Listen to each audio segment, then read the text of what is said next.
Mais où est Charlie? Ah, le rameur des glaces. L'Everest, Le pôle Nord, l'Amazonie, les mers du Sud, Plus de 11 000 kilomètres parcourus. le Cap Horn, l'Afghanistan. le pôle Sud. Charles Eddrich a réussi son pari. Un aller-retour non-stop de l'Atlantique à la rame. Où est Charlie? Alors aujourd'hui, je suis dans le pays du castor, où l'animal est très présent. Bonjour Charles Eddrich. Oui, bonjour. Salut Charles. Alors qu'est-ce que vous faites là-bas? Le pays du castor, c'est le surnom de l'Oregon. Et les premiers habitants comptaient la tribu indienne des Nez-Percés. Les Nez-Percés, c'était une tribu pacifique qui vivait de chasse et de pêche. Et une de leurs caractéristiques, c'était d'avoir une passion pour les chevaux. Ils ont développé la race Appaloosa, des chevaux tachetés, puissants, endurants, rapides et très rustiques, qui leur permettaient de chasser notamment le bison. Moi, je croyais que leur particularité, c'est d'avoir le nez percé. Leur particularité, c'était d'avoir un coquillage dans le nez qui faisait office de bijou. Et les chevaux Appaloosa, on les voit souvent dans les westerns. Alors jusqu'en 1805, ils ne sont pas en contact avec les Blancs. Et puis la jeune Amérique à ce moment-là, donc qui est présente uniquement sur la côte Est, décide de lancer une expédition pour aller vers l'Ouest.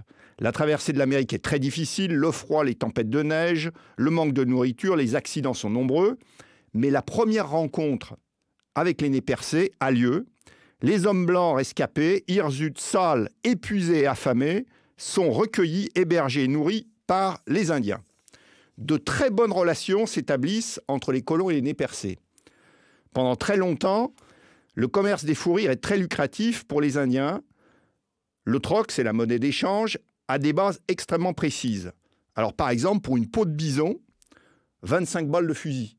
Un cheval Appaloosa, c'est un paquet de 3 livres de tabac. Mais les choses se compliquent dès 1860. De l'or est découvert sur les terres de la tribu.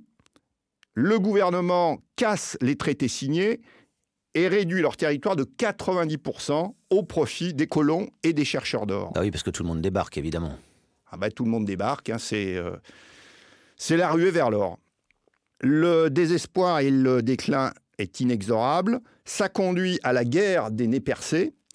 Les batailles vont se succéder, plusieurs gagnées par les Indiens, mais l'issue est inévitable. Une défaite avec une quasi-disparition de leur troupeau. L'épopée des Nez-Percés deviendra au fil du temps le symbole de la lutte désespérée d'un peuple pacifique pour sa survie. Aujourd'hui, la communauté se limite à 3600 membres, avec un petit territoire magnifique au pied des Rocheuses.